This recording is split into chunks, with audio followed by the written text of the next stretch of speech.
कर्नाटकातील स्थानिक राजकारणापासून दिल्लीतील केंद्रीय मंत्रिमंडळाचा प्रवास आणि आता देशाच्या शिक्षण मंत्रालयाची अतिरिक्त जबाबदारी.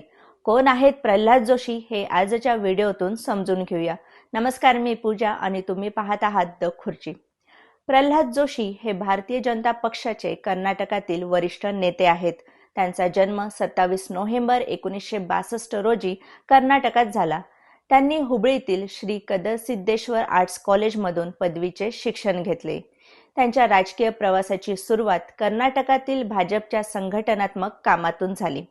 1990च्या दशकात हुबळीतील ईदगाह मैदानाच्या मुद्द्यावरून ते कर्नाटकाच्या राजकारणात चर्चेत आले.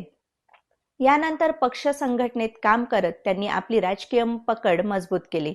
2004 मध्ये ते पहिल्यांदा धारवाड लोकसभा मतदारसंघातून खासदार म्हणून निवडून आले. त्यानंतर 2009, 2014, 2019 आणि 2024 मध्येही त्यांनी लोकसभा निवडणूक जिंकली. कर्नाटक भाजपचे प्रदेशाध्यक्ष म्हणूनही त्यांनी जबाबदारी सांभाळली. राज्यातील भाजपची संघटनात्मक ताकद वाढवण्यात त्यांची महत्त्वाची भूमिका राहिली.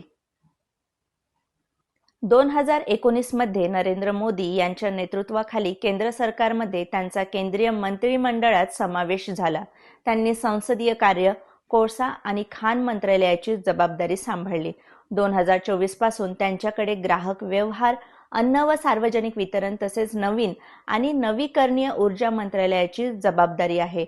आता धर्मेंद्र प्रधान यांच्या राजीनाम्यानंतर प्रल्हाद जोशी यांच्याकडे केंद्रीय मंत्रिमंडळाची अतिरिक्त जबाबदारी सोपवण्यात आली आहे.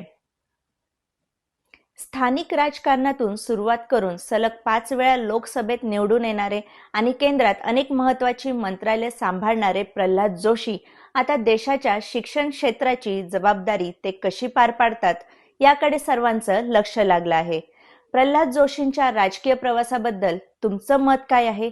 कमेंट करून नक्की सांगा आणि द खुर्चीला फॉलो करायला विसरू नका.